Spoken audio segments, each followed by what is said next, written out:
In other words, how our relationship to the world is constituted, on what bases, under what invisible premises, within what invisible scaffold is our experience and fundamental relation to reality anchored and organized? What are the tenets of that organization? What are the invisible structures of the world, not the physical structures, but those invisible structures that organize the presentation of our experience and elude its meaning to us in such a way that we are then possessed of the capacity to act upon it? How does the world elude itself to us, and what prescriptions does it give to act upon it? That, the structures that determine that relationship, is what he means by cultural cognitive grammar. And he uses both terms because he understands he understands the createdness of experience not to be a property of me, not to be a property simply of my cognition, not to be simply a property of the cultural constraints created and represented to me, but a reciprocal, flowing relationship that is mutually constituted by the way in which they relate to one another. And again, you can see these as orders of emergence or of emanation, as the case may be. He would probably say both. He's had a lot of conversations, especially with Greg, I think, Enriquez, about those levels. That probably adds a little bit more texture to that. But yes, that's fundamentally what he means by the cultural cognitive grammar, is the language, the sort of the unspeakable, invisible language. Unspeakable not insofar as we can't speak about it, but insofar as it's fundamentally its intelligibility exceeds our capacity to speak about it. That's what I mean by unspeakable. The unspeakable language that constitutes the meaning of the world as it presents to us, and the meaning of that world entails and includes the meaning of oneself, to oneself, and to others. And that's why collective intelligence is part of like the solution to that problem, is that it gets more minds together to grapple with this massively complex part of phenomenon law, like part of life. Yeah, I think that from John's perspective, I think that's fair. Yeah. Okay. Is that fair to you too? John, or how do you feel about collective intelligence? Is that something you're as passionate as he is, or? I don't know. A question like that's hard to answer, Robert, just because fair enough. What of collective intelligence? I mean, what are we talking about, right? It's collective. Okay, I'll say this. Collective intelligence is a feature of John's work. It's a newer feature of John's work, and it's a dimension of his work that I've had a little bit less to do with than some of the other dimensions. That's true of some of them. I mean, John, like I said, John's work is very expansive, and it's operating in a lot of. He sort of John puts different pieces of his work into the arms of different collaborators, if I can put it that way. And so that's not that his ideas about collective intelligence certainly interface with a lot of our work on dialogos. So there's a lot of connection there. But in terms of theorizing about collective intelligence and its role in all of this, my relationship with that is a little bit less direct. Great. So next question is. It's tough to deal in these concepts so broadly, Robert, as you know. This is fantastic, because people will hear this and they hear us talking about this and you talking, and they'll have seen John's work and maybe some of your work, and then they'll go, oh, I hadn't thought about it that way. That's really cool, right, what he's saying there. So yes. I mean, one of the ideas, I'll try and give you a little bit of a better answer. One of the ideas of collective intelligence is that when, John, even in his very early days, talked a lot about distributed cognition. He talks about, uses agriculture or air travel or That's whatnot. those are brilliant examples. Yeah. Yeah, they're great examples. Anything involving complex logistics is a great example of distributed cognition, right? Or just the project of literacy writ large, the project of science and philosophy, all of these things, right? At any level of resolution, you could come up with good analogies for this, or not analogies, but examples. But basically, again, it's a fundamental tenet of his approach to the subject matter, which is to say that there is something that emerges in the space between minds when they interlock and manage to cohere themselves around a shared project.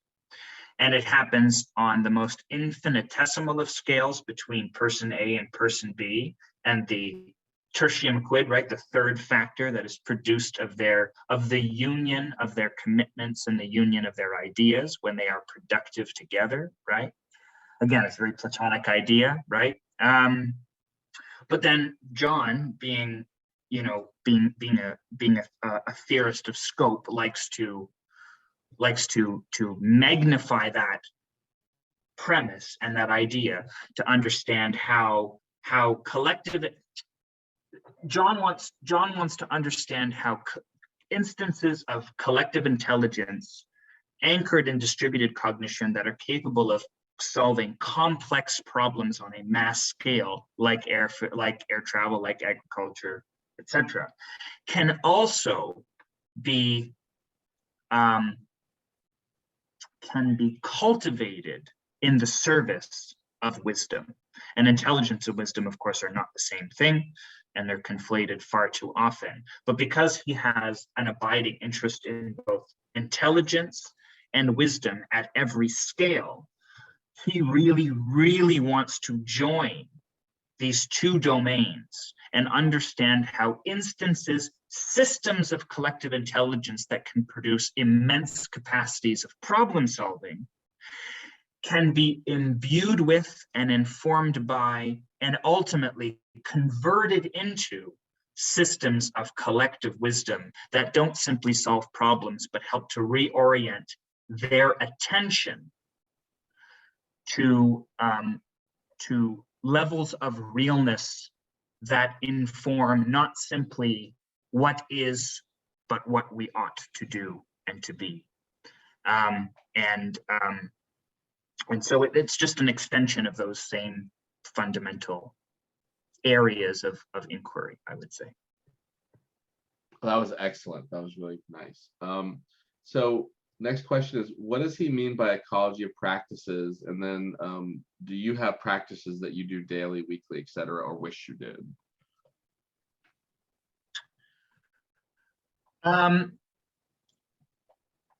Okay, so because an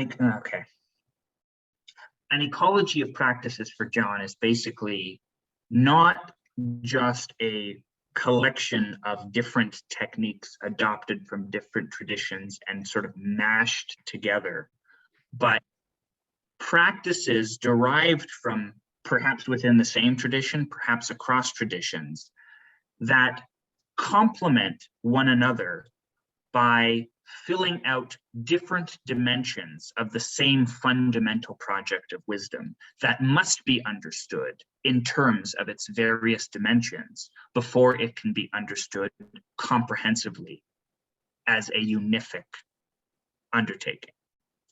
Meaning that, maybe it's easy to give you an example. For instance, John teaches, as you know, because you took this course, he teaches meditation. The Vipassana tradition that he hails from includes both mindfulness meditation and also metta contemplation, right? Those are two different practices that have been synthesized for him, not because they always necessarily must travel together in the same vehicle, but because they're traveling together in the same vehicle, tracks along the axes of two different ways of training our attention that are complementary and that are dialectically compatible and necessary in order to confront what is often absurd and paradoxical problems that will require us to go in two directions simultaneously. Okay. The mindfulness practice, right? The interior perception or the proprioception, right, of one's own one's own processes, one's own functions that mindfulness meditation trains, and then the meta contemplation has to do with inverting the direction of attention to others beyond the ego, right? And I mean, they're both trans-egoic projects, but the way that the direction, I say direction as an analogy, right? We're not talking about spatial direction here. We're just using that as a. You're saying orientation that these systems tend to put us towards. Right, where we're putting our awareness, right? So, you know, so the way he'll take mindfulness meditation and meta contemplation, the way he'll then add something like Lectio Divina, right, which is a particular way of reading into text that poeticizes it, not for aesthetic purposes, but for purposes of optimal participation, right? To belong to it, to develop relationship with it that is actually characterologically transformative and informing, not just sort of an aesthetic exercise of appreciating the art of something, but reading into in such a way that you are yourself read into by what you read. And then combining that with the kind of attention that mindfulness trains, and combining that with a kind of moving martial art like Tai Chi Chuan that he does, or combining that with dialogos proper, dialectic into dialogos, which is taking these same marshaled forces of attention and applying them to orders of intelligibility that will actually lead us not simply to understand the way that we are functioning, but to understand aspirationally the way that we could be functioning if we turned our attention toward the transcendent, right? That which exceeds our comprehension as a rule. So what do I mean by all of this? An ecology of practices is basically a family of different techniques that are working as a team, right? They're working as a team, a family of techniques working in concert, meaning there are a bunch of instruments being played harmoniously to produce something melodic that takes our attention, converts it, and redirects it into what is most real and most meaningful. And that these different practices, adopted and adapted from different traditions, can be made to work harmoniously and in a unified manner. That's what he means by an ecology practice. And he uses the term ecology to connote the harmony of a natural ecology or a biological ecology, right? So, yeah, let's go with that. That's excellent. The synergy element of how practices aren't just in a vacuum, good or bad, but how they're relating to each other and making up for each other's deficits, and ultimately like synergizing powerfully together. Yeah. Now, the one thing that's interesting about the ecology practice, I mean, you know, there's some debate about, I mean, he's fielded challenges and he's fielded criticisms about this idea. He's, you know, being who he is, he always does so very thoughtfully.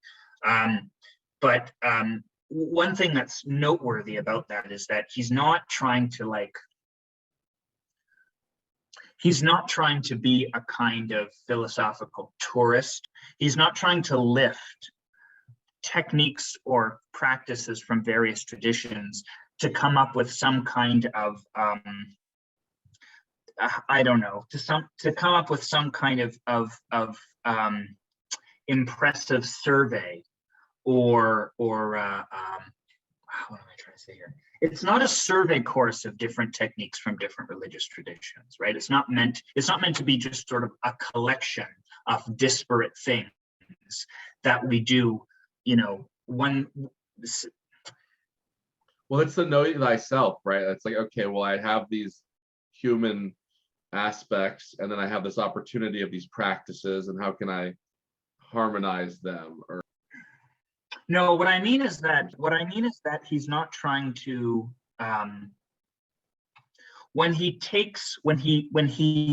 appropriates, I mean, God, I can just, you know, like there are, especially in the public discourse now, there's so much ill-informed criticism of appropriating techniques or practices. Well, the nice thing about like Stoicism is a very like open set of practices, and they actually meditated, did visualization, did contemplation, and so a lot of what he talks about could be almost in purely Greek or purely in the antiquity, except for a lot of the science he brings to a lot of these kind of classic ideas, I think. Or is that different than what you were trying to say?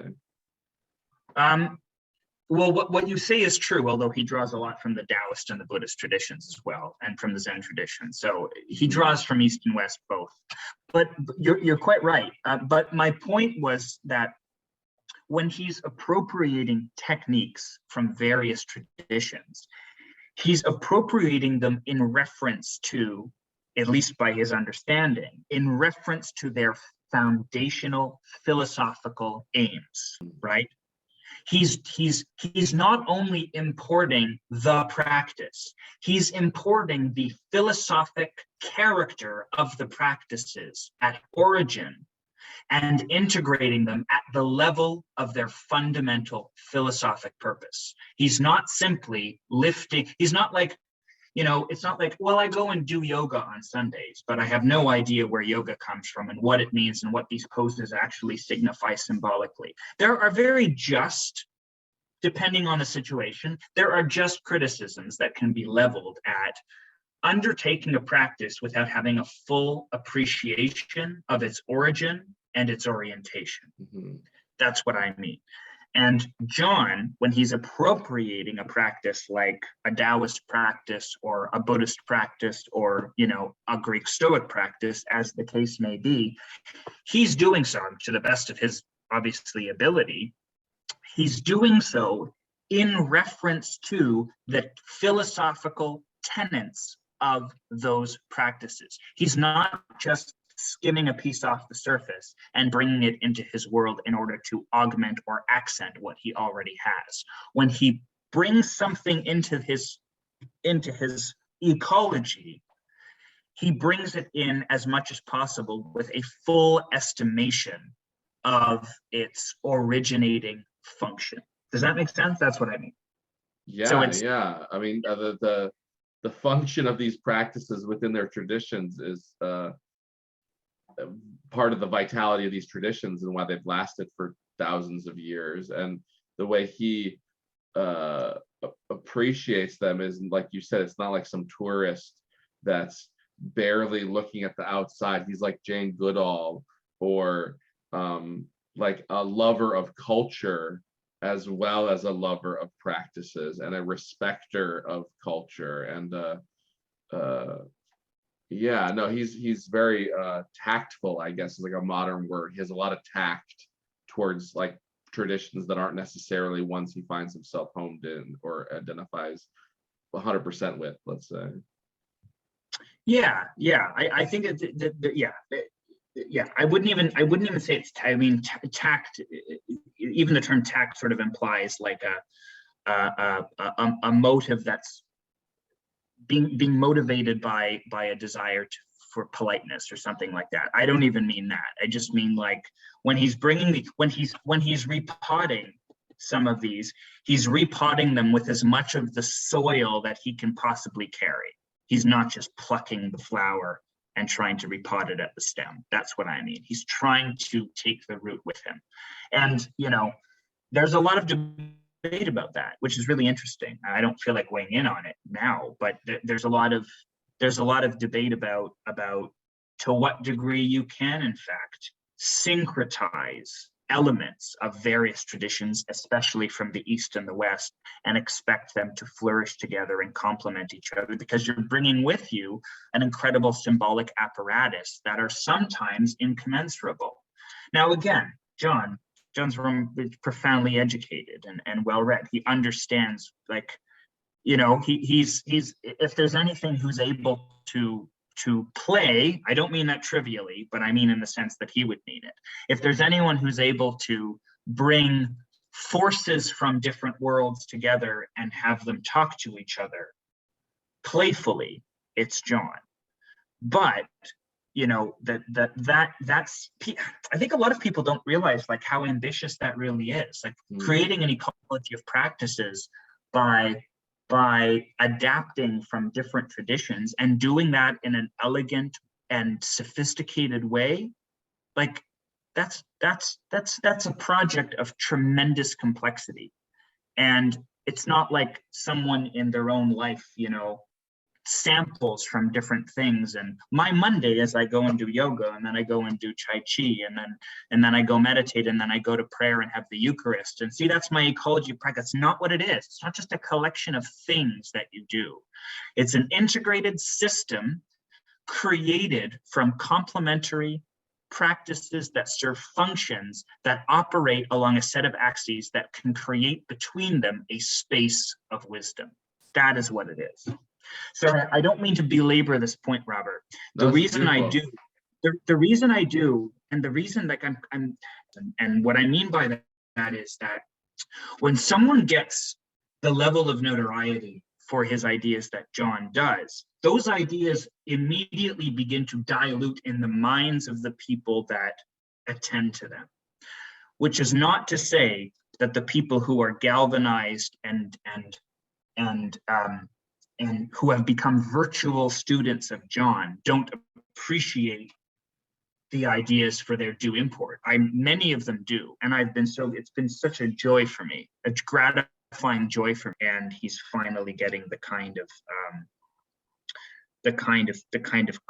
of credit for his ingenuity that he was always due. I mean, that's a source of great personal joy for me to see, and I see it very much from a position off to the side, and I can really appreciate it from that vantage. With that, though, there is a mingling of apprehension to that for me, because when I see that, I mean, I know John very, very well, and I know his ideas, if not to the letter always, at least their spirit, their foundation, I would say, I know very well. And so one thing that I'm always apprehensive about is when you're teaching very, very, very, very complex ideas, not only that are complex in themselves, but whose relationship to one another is complex, and you're teaching it online, and there are legions of people who are now interacting with these ideas and representing them and recapitulating them and coming up with synopses and secondary materials based on them, it is inevitable that they will be diluted, that they will be refracted through the perspectives of the people that become those students. And that's fine. I mean, that's inevitable, right? So there's no point in wailing about that. But I also think that, if an idea as complex as an ecology of practice or as collective intelligence is to be really known and appreciated properly, there's a great deal of rigor required even to define these terms, because there's a reason that he structures his courses as arguments. You can't watch lecture 2 without 1. You can't watch 3 without 1 and 2. They build, they're cumulative. It does worry me that people are skimming off of the top sometimes and representing the edifice, the face of an idea or a concept without due reference to all of the premises that have gone into building it and its foundation. And so, by the way, to your earlier question about the barriers, it's not so much a barrier to the individual, it's a barrier to the overall project, which is when people sample an idea or sample a pedagogical sort of a point, and without digesting it in its due complexity, and that's an inevitable danger that arises from just having a big body of students. It's great, but it like everything that is wondrous and beautiful, it has its corresponding dangers, which is the more people tune in, the more people find meaningful engagement with these ideas, as they should, the more potential for refraction of those ideas. And that's one of the reasons why John holds himself to a very, very precise and exacting standard of explanation, is because he's aware of this danger. He's constantly trying to crystallize and make more precise these terms, make more precise these ideas, so that when people are taking in the idea, they're not taking in the punchline of the idea. They're not taking it in a gnomic, aphoristic way. They're taking it in as a body of constellating insights that between them create the idea. And that is the only way to understand such an idea, is as the product, or the descended, maybe the descended sort of preceding cause, and depending on how you want to put it, right? Whether emergent or emanated, but is to see the idea at the center of a constellating structure of insights and premises that make that idea, that give it body. And that's what is singular. That's what is valuable about the work, right? It's that. Yeah, no, Anyway, definitely. I think you get more than you bargained for. No. That's I agree. I think to really appreciate everything he's talking about, you want to get a lot of the angles individually, and then keep, like you said at the very, very beginning, like it's weaving. You're constantly trying to like appreciate different parts, but for the whole and for specific things, not just for entertainment or for intellectual merit, right? Like, so one of the things you could do by following anyone like John is become amazing at debate and never grow as an individual. So you wouldn't want to just appreciate his ability to use logic and to use empirical support and logical support if you were not also, like you said, many times, just like impressed by his character and trying to cultivate your own character, or reattune to like the character nature of people as you're deepening your intellectual appreciation of these ideas. So Totally. And that characterological grounding, right? That's not separate from the rationality in the way that he knows it. John is trying to reintroduce an idea of reason and rationality that is comprised of all of the dimensions of the individual capacity and experience, right? It does not exclude, like he always says, it's not a dispassionate calculation. It's not reducible to logic as logic, right? That the reason from Plato, especially in that tradition that he's trying to revivify, is a reason that is inclusive of all of these fundamental predilections that we have that we don't know what to do with because we have isolated and systematically excluded them from our idea of what is true. And he's trying to reintegrate this, right? Not by mashing things that don't belong together in hopes that they will, but by rediscovering a shared origin and trying to recohere them around the recollection of that origin. And I mean, I don't mean origin historically, I mean it ontologically. okay. I mean, there's a way in which you can track those two together to some degree, but when I say origin, I mean an ontology. I don't mean that he's trying to go back and find something in history. I mean, he obviously, a good deal of his argument is historical, as you know from the series, but the historical trace of the argument is in service of a deeper ontological excavation. That's the point. There's an irony to that, right? Is that by going back through history, the purpose of the investigation is not historical. The purpose is the ontological inquiry that is emboldened and informed by the historical retrace. Excellent. Yeah. So it's kind of a different question. What are some factors you see in your life or in other people's lives that indicate culture is going well, since a lot of this is focused on this crisis? Going well? Yeah.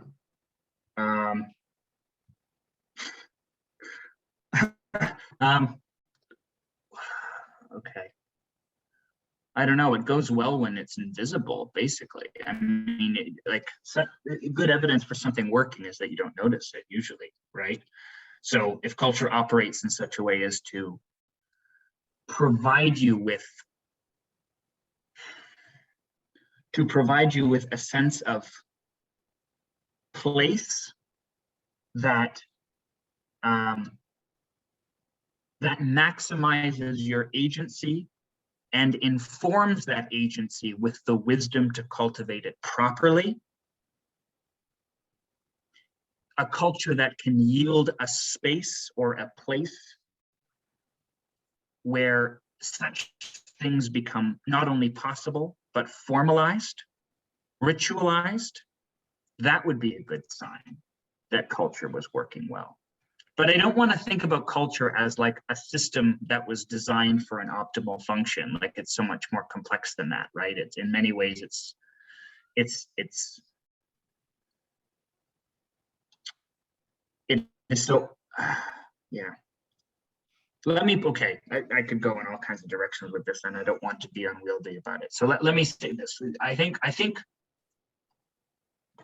and this sort of goes back to the sort of the distributed cognition, the collective intelligence question. I mean, for me, this is a personal answer. I'm not, this isn't necessarily John's answer, although I think our answers would certainly be complementary and would overlap. But my answer to that would be that culture is that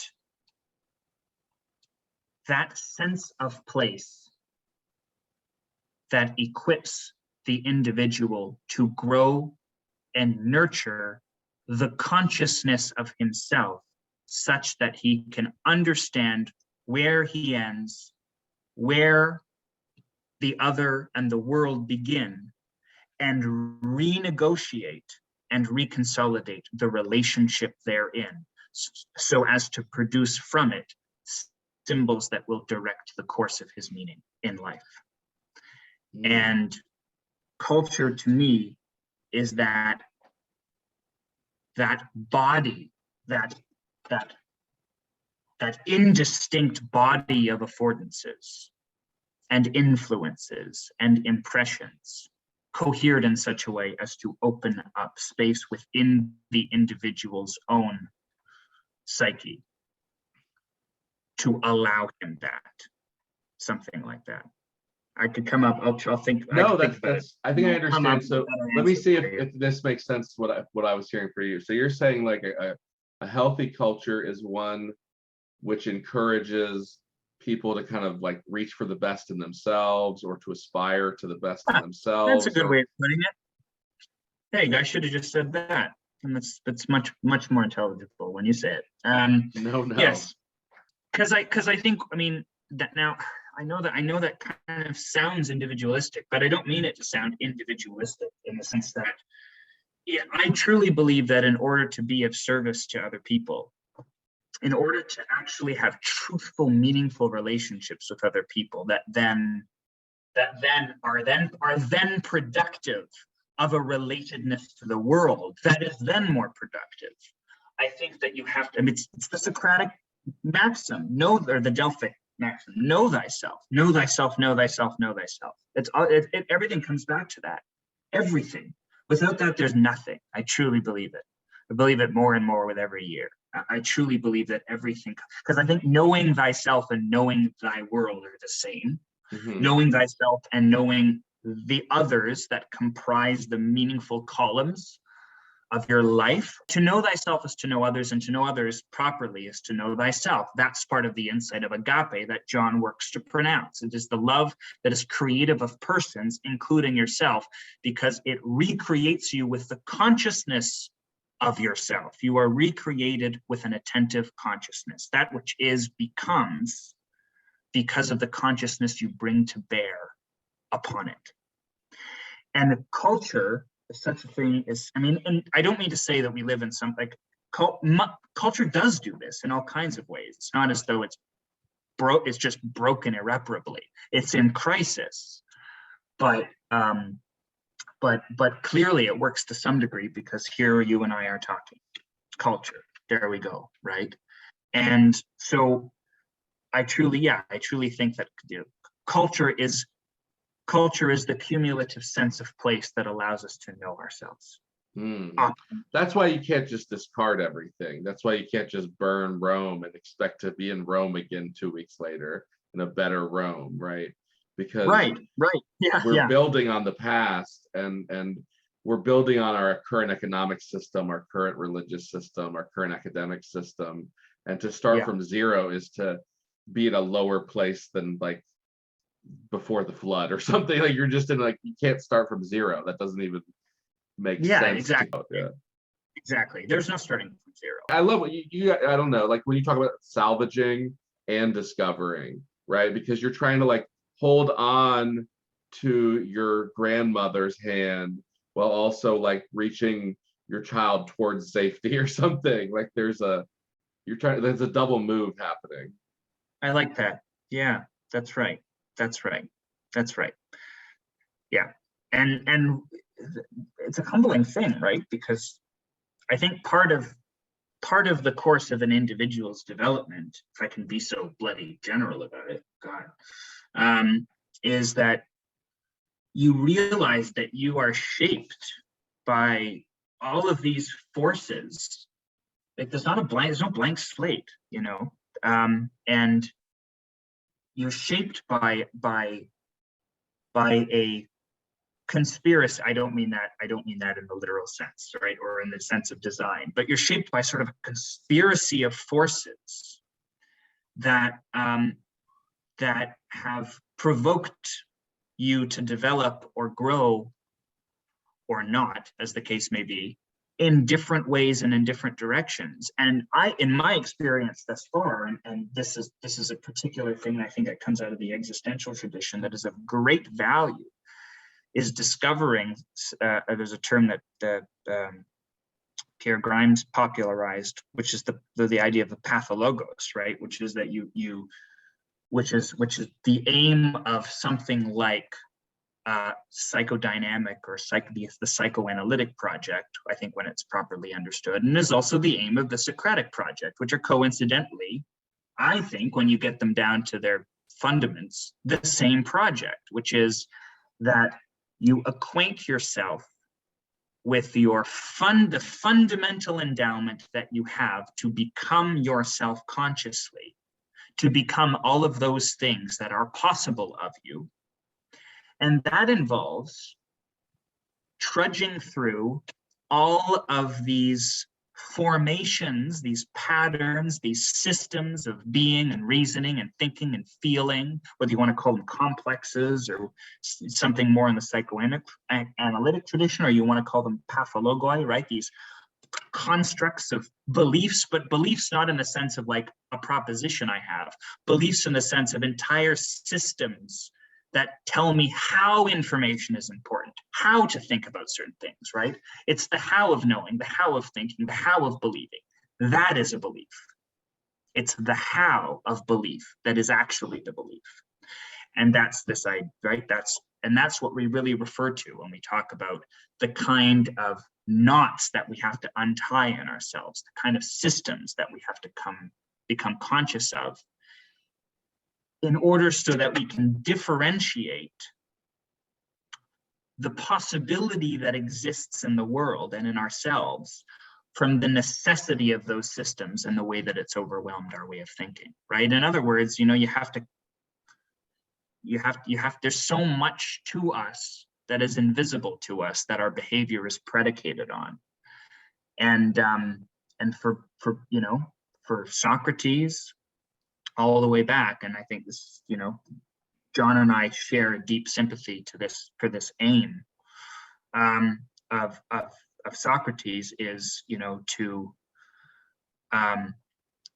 disabuse the individual of all of those, and that first begins with ourselves, obviously, right? And I think that one of the reasons why John's teaching is very effective, not only intellectually, but one of the reasons that it helps to change people's fundamental orientation, is because it leads them to inquire into those systems, the how systems of thinking that have circumscribed their beliefs for longer and in ways that they were not fully conscious of. It's like, I didn't realize that I was living, that my beliefs about the world and about myself were thus circumscribed until you showed me that's why when I met John as a student, he was most famous within the academic circles, he was most famous for his presentation of the frame problem, right? He would do the 9-dot problem. It became a joke. It was a joke because he always did it. And it was a joke that he took on very playfully. But there's a reason that became synonymous with his sort of pedagogical identity, is because what he did is he showed people the frames within which and through which he showed people the frames that constituted the how of their belief and their thinking. Right, which is more than most philosophers do. He goes beyond the thought experiment and blows out your belief. My friend has this great like intellectual game you go through where there's 2 errors in this document you read, but when part of the document says there's 3 errors. So in noticing that there's only 2, you discover that becomes true because that was the 3rd error. And so it creates this paradox of logic, but it's got a momentum to it. So it's a paradox that carries you to its end, or allows you to like find insight that exists because of your hard work. Right. That's a good example. Yeah, I like that. Yeah, my friend used it like 4 weeks in a row in this reading group I'm in, and it just stuck. Very apropos. Apropos. Yeah, exactly. Or like a cone, right? Like that would be a simpler way to talk about it. It's like this idea of okay, we're going to engage in something that feels intellectual, but you're going to get much more out of it if you really genuinely pursue it. Totally. And when you begin to pursue something in earnest in this way, it's at that level that it's acting upon you. You know, you're not trading. You're not trading propositions.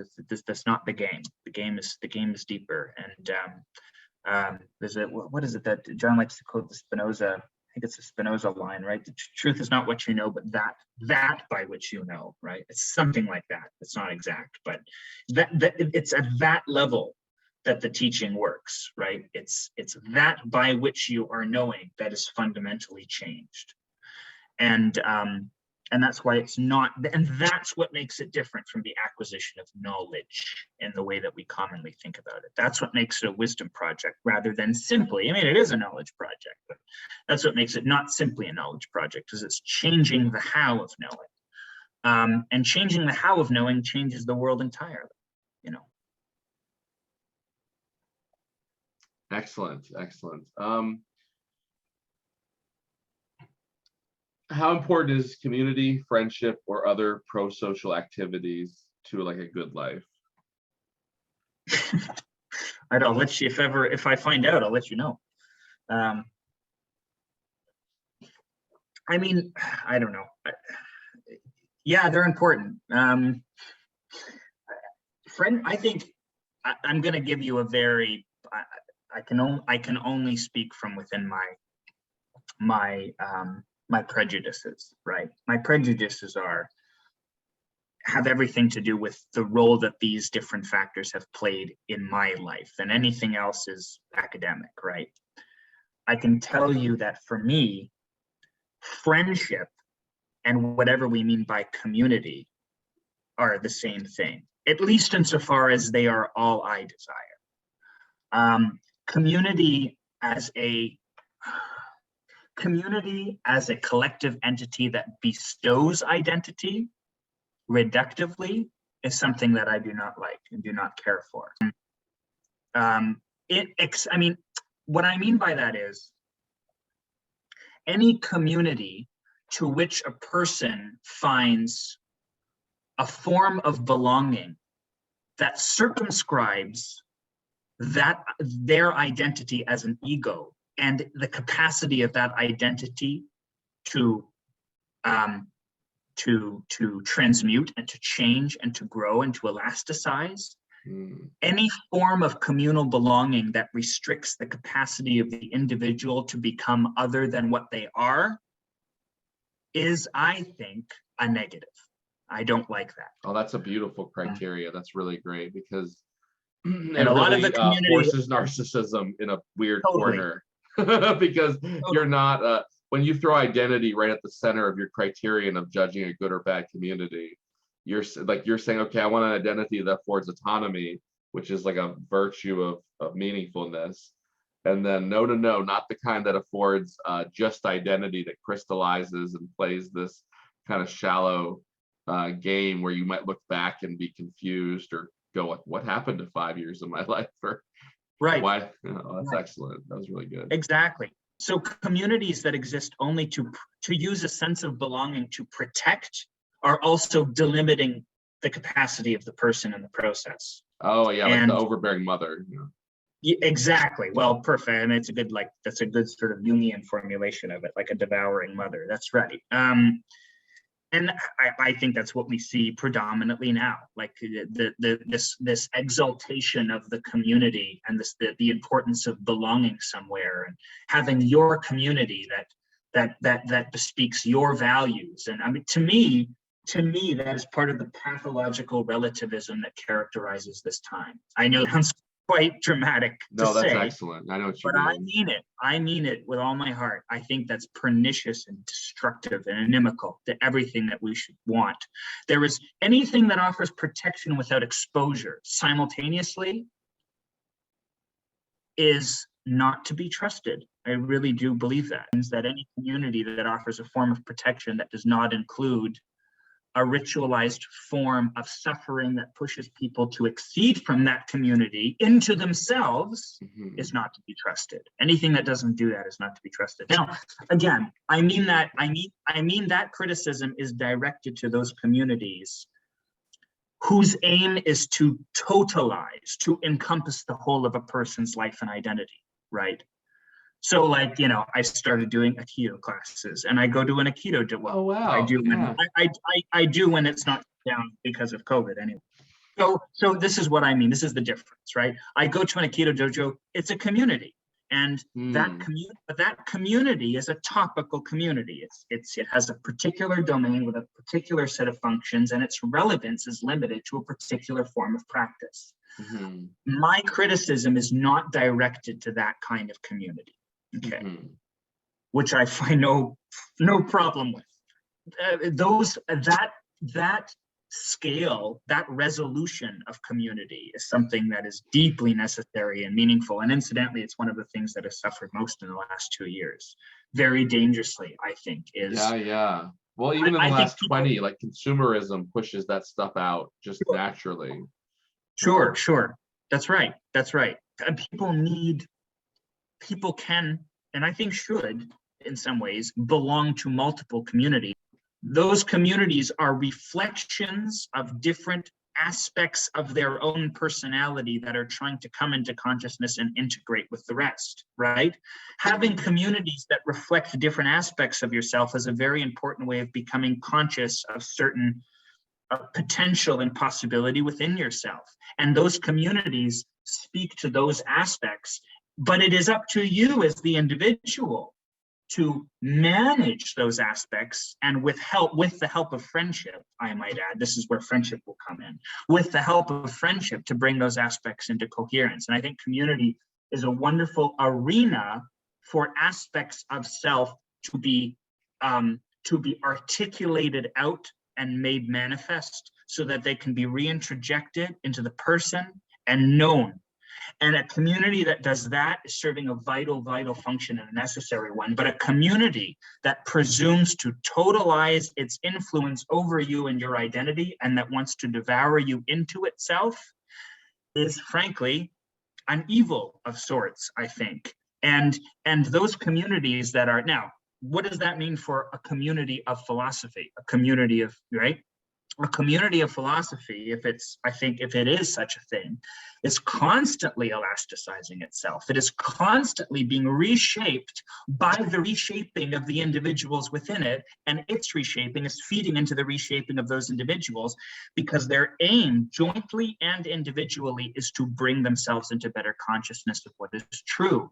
So a community, I think, of that scope is only truth is only virtuous insofar as it itself is changing around, remorphing around the influence of the individuals whose participation gives it rise. Does that make sense? No, that, yeah, because if there was just a shared identity with no place for the individual, then it's like the individual's like almost in the shadow, or it's it's at the mercy of the community at the very, very least. It's at the whims of this thing that it tried to join in goodwill and is now Right. like at the peril of and like you said, at the core of its identity, at the core of its ability to participate. How can you have a human identity without participating in like a social life, or participating in your personality through other people even?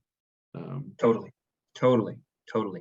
And then friendship to me, I mean, friendship to me is this is another way in which I'm deeply beholden to the Socratic tradition, because, or the Platonic tradition, because I find friendship in many ways to be the highest form.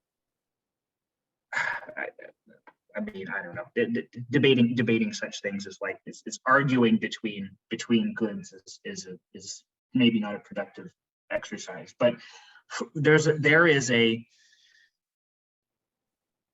I think if community is a topical domain-based way of exercising functions and potentials within yourself to bring them into consciousness, then friendship is that mechanism, that relational mechanism that helps the individual to cohere the different influences that comprise the dimensions of their personality. Oh wow, it's like the counterbalance to the community. That's right. Ooh, that's right. Wow, that's right. excellent. And that's why it is sacred to me, and it is sacred beyond the sacredness of most other things. Because the thing about friendship is that friendship, if it's now, we have to qualify our terms a little bit. There are all kinds of sort of circumstantial acquaintances that people call friendships that I don't take to be, right?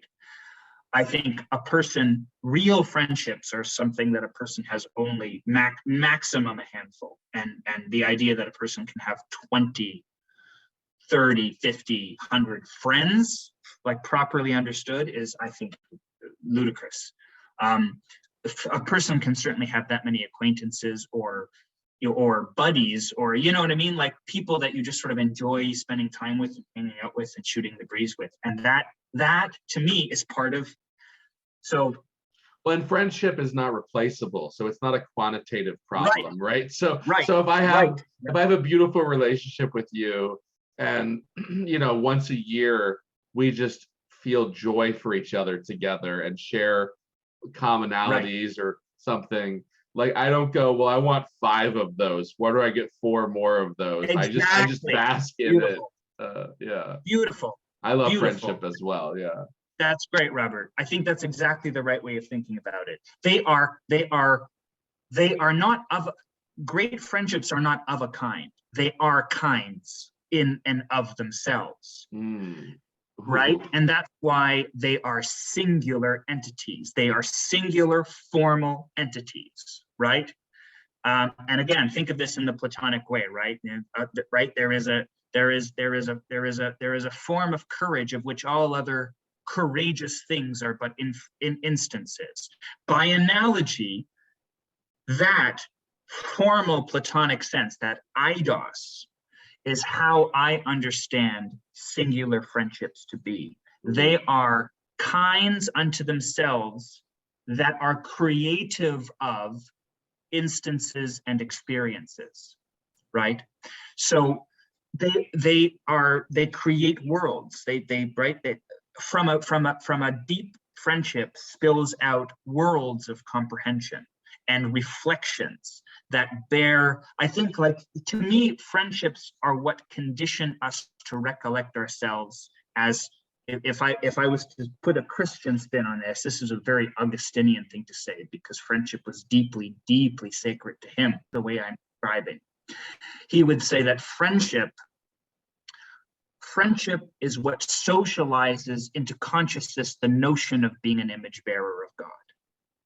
Because when you're faced with a friend, they know you singularly. They don't know you as a kind of anything else. They know you on the irreducible basis of your individual quality, your absolute uniqueness. And Wow. the other thing about close friendships is that none of them are ever reducible to one another, right? That you can be, not to say that you are different people from one friendship to the next, but you present dimensions and aspects of yourself that are singular and unique. But when you are born by the reflection of a singular friend, you become singular opposite them. And that's why I think of friendships as entire arenas of play, right? This is more along the lines of maybe the kind of language that John would use, right? Think of a friendship not as a relationship with a person, but as an entire arena that is unfolded from the space between I and thou when they are so understood. And that arena then plays host to an entire, it plays host to a kind of process of inquiry and of play and of activity that brings possibility into consciousness, right? That's what friendships do. So yes, friendships are a way of helping us to organize the significance of communal experiences. They are not simply communal experiences. They are the means of organizing communal experiences in the service of our own intelligibility to ourselves. That's what I would say. That was beautiful. All right, so let me bring that back to John. We're supposed to be talking about John here, and I say all of that. He brings this topic up. That's why I asked about it. Community and communitas, like these are fundamental values of his, I would say. And John and I share. I mean, in addition to sharing such a friendship, we share that conviction. I think we share that idea of the importance of friendship. Again, it's a very, very Socratic thing. We share that idea about the importance of friendship and its role, in addition to sharing an instance of it. And that's part of the reason. I mean, as a fundamental basis, I would say that friendships so defined are not simply, they are necessary conditions for the broader philosophic Socratic project to work. That's why loneliness is part of the meaning crisis, right? Because you can't be a flourishing person in a lonely world. And it's not like Marxist alienation, but it's like loneliness. It's just simpler than that, maybe. Well said, Robert. Well said. That's exactly right. Loneliness is not a desire, is not an unfulfilled desire for company. That's not what loneliness is. You could be lonely. I want to like through circling and through all of these practices. I remember for like almost a month, I was telling my friends, I was like, I didn't even realize I was lonely. And I had on paper and even just in my own consciousness, I had a really great social life. I have friends that love me, family that loves me, that's healthy. I have new friends, old friends. I have all those things, but I didn't realize I was so focused on other things that I had let myself become lonely. I hadn't kept up to date with my inner world. And then through these deep friends, really admiring their depth and just going like, oh, I love you guys. I love how deep you are and how loving you are to each other. And I go, oh, and that reflective kind of aha moment, you go, oh, loneliness affects happy people. Right. It does.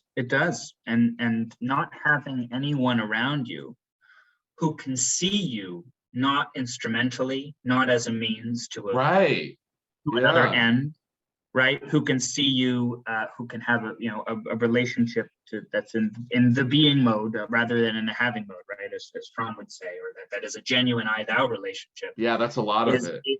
Is one in which you are an end. You are an end unto yourself. And the other thing about friendships, real friendships, which is fascinating, is that deep intimacy of acquaintance is always accompanied by an abiding mystery, which is to say, someone whom you know very well is also correspondingly more mysterious to you than someone you don't know as well. That's a great way to avoid like taking your friends for granted, is just reminding yourself of that and then digging into your thoughts on them. And you go, oh gosh, there's so much, they've changed so much in the last 2 months. And I'm just starting to appreciate it when I dig into it. Like, right. They're not fixed entities, fixed points in time and space, right? They're not reducible to any definition of understanding. They always eschew, they always elude a final understanding. And if they didn't, they wouldn't be sacred. Yeah, they become like these idols. They become like these backgrounds to your folly or something like that. Right, exactly. Anyone who is to you a type of person rather than a person of singular and infinite mystery is not a friend in this ideal definition of the term. Yeah, that's so interesting. Now I'm just thinking about like leaders who are lonely. And this is a broader consideration, right? Again, it goes back to the community question. Anything that circumscribes an individual to becoming a kind of person, exclusively a kind of person, has already abbreviated their potential and has already abbreviated their what is intrinsically sacred in potentia about a person. That's why friendships are sacred vessels, sacred containers, you could say. Yeah, that's excellent. That's I love talking about the virtue of friendship. So all right, so second to last, penultimate question. So what are 1 or 2 salient things that John taught you about being wiser, aspiring, character, loving others, or meaning less? You just throw something out there we haven't talked about, because we've obviously talked a lot about these. There's so many.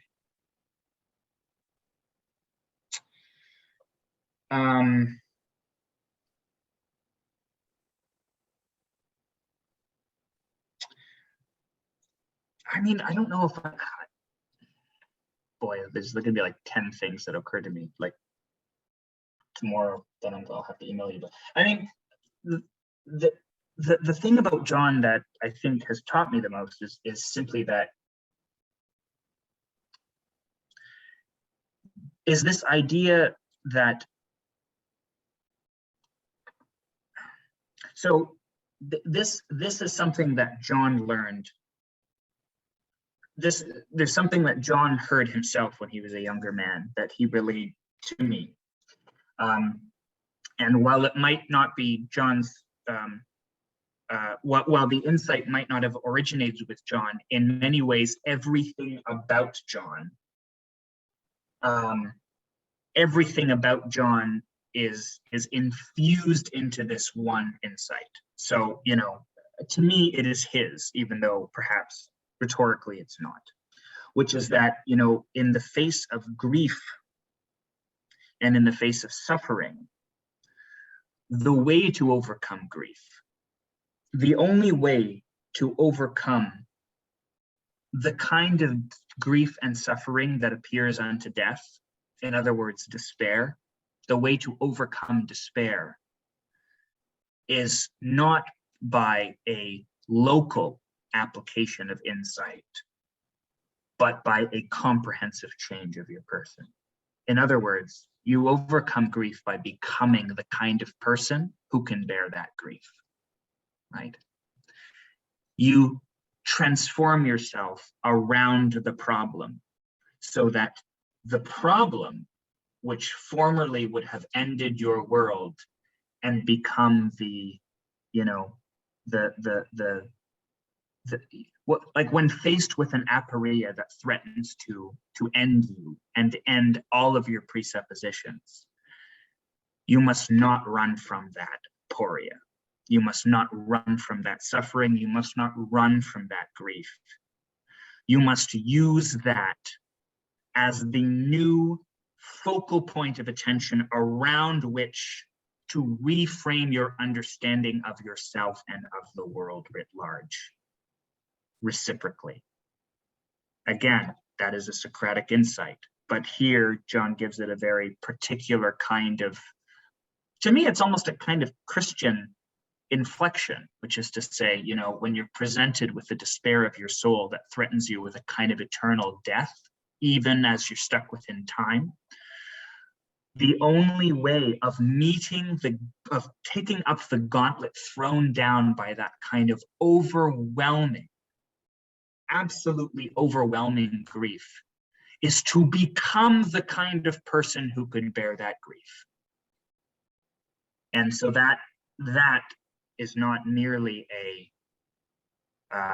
that's an existential insight that is both that was a rhetorical bit of wisdom, delivered rhetorically, but also delivered in the carriage of love and attention and time and more conversation than you could imagine. That I could begin in so many different places. That comes to mind because of how comprehensive it is. Yeah, because John's not Pollyannish. Grief and suffering are actually at the heart of a lot of the motivations for the self-transformation, but they're not like a pitiable, tragic story. It's really like there's a Japanese kind of ritual practice of like when something breaks, they'll use gold and they'll like embellish it with the gold, the crack, to kind of story the break in a beautiful new way. And the crack is there. It's not like a very, I almost said Western, but it's not like a modern American view of like hiding the pain. It's like sacred acknowledgement of the pain and our ability to transcend it and the unity of those two and the progress. Right, exactly. And it's, I guess, another way of saying that, you know, whereas I think a lot of people retreat or instinctively back away from fissures in their worldview, you know, when cracks open up in the walls of their system of belief or their relationships or whatnot. John, I mean, he teaches this in his meditative practice, so it's a great, I'm sure it would be a great relief to people, unsurprising, to know that he does this with himself, but he brings all of the resources that he cultivates, you know, he brings all of them to bear on that crack, right? He contemplates that crack. He contemplates that pain. He brings himself to it, and he circles it to get the measure of it, to get the import of it, and allows his perspective and his world to reform itself to include and accommodate that crack and integrate it, and to know it for what wisdom it might yield. And that you know, this idea of taking a sliver in your, you know, the idea of taking something that that inflicts tragedy upon you or inflicts disenchantment on you or something like that, and taking it, and instead of refusing it, trying to deny it entry, which is fundamentally what most of us do. I mean, that's what I've done often enough, right? It's like, there's a flaw here, there's a crack in the world. I'm just gonna, like you said, right, pull a veil over it and hope that I don't notice it from now on. No, it's precisely the opposite, right? You attend to it. You attend to it not because you want to fetishize it, not because you want to fetishize it, but because you want to understand what that crack says about the integrity of the entire structure into which it has appeared. You want to use the pain of that to understand yourself and the world better, and work through it, like work it. I'm talking about problems that we all have that infiltrate and infect our lives on a very deep emotional level. It's easy to trade and be open to criticism of ideas on a purely intellectual basis. I mean, that's what scholarship is. That's not what I'm talking about. I'm talking about the kind of aporetic problems that threaten to undermine the foundation of the world. And there is wisdom and great acuity and great training and conditioning, and ultimately, on top of all of that, courage required to not deny those their existence, but instead to attend to them, to love them in a way, to love them into a new form of relevance that recreates the relevance of everything else. And that's what John does. And so that's one of the most profound things I've learned from him.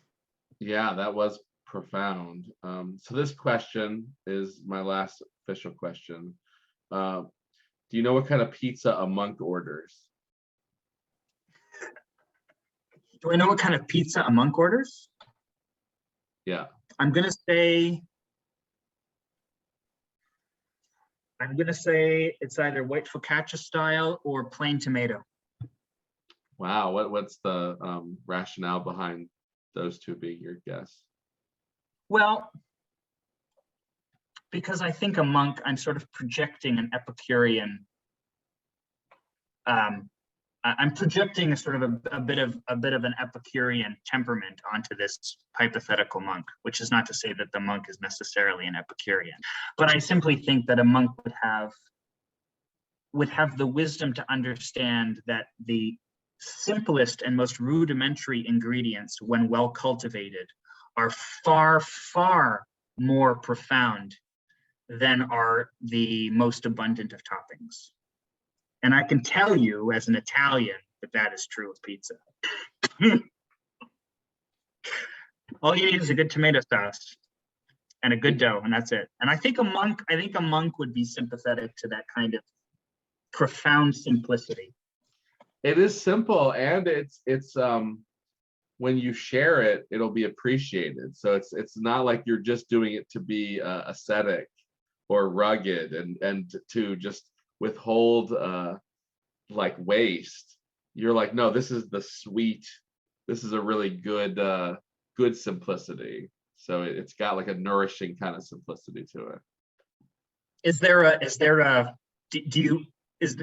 a right answer to that question? So yeah, so one with everything is a joke from John's videos. He had like a Buddhist joke, I guess, about like going to a pizza shop and seeing a Buddhist shirt that said like, what kind of pizza do monks order? And it's like on the back, it's like, oh, one with everything. And they're doing this kind of. So, all right, two fun questions. I've not heard that joke of his. I thought I knew most of his jokes. So two fun questions to actually play with.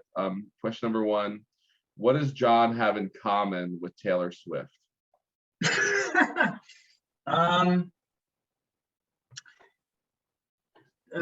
They both have Taylor Swift. I'm going to say that this is a matter of persona.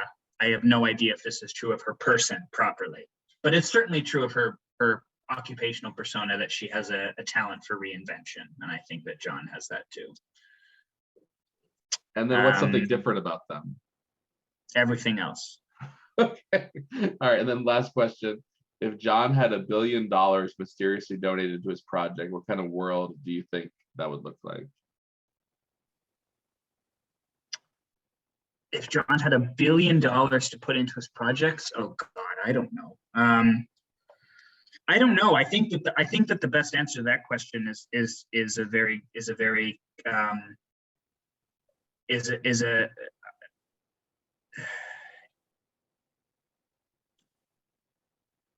I think John would have the wisdom to know that a sudden infusion of $1 billion into his project could threaten that project just as readily as it could enrich it. And I think that he would have the wisdom to treat such an endowment with the utmost of care and caution, because money attracts all kinds of interests. It complicates matters enormously. It resources things. It certainly does that. It would allow for all kinds of things to get off the ground and to be disseminated and published, and his work could become prolific, more prolific to the benefit of so many people. And on the other hand, money could bring a set of it could bring a set of interests into his world that would threaten to that would constantly be trying to appropriate him and his work to their own ends. And so if he suddenly came into $1 million, I would be extraordinarily excited, and I would be absolutely terrified at the same time. And he would be too, I think, both. That's a very Marcus Aurelius style answer. Don't trust all the philosophers that come up after you've been crowned emperor. No, absolutely. So that's a double-edged sword, that one, you know. Well, thank you so much. I've enjoyed this, and I hope it helps a lot of people or inspires some thinking among people. Plus, I've known John for a couple of years now, and he's talked about you immensely, and so I'm glad just to meet you. So it's personally been just great to meet you. Thank you, Robert. Well, thank you. Thanks for being very patient with me, and thank you really for the questions. Thanks for just pulling me into this, seeking me out and pulling me in. I really appreciate that. And this was great fun. I didn't really know what to expect, so I was happy to just sort of jump in with you. And yeah, that's great.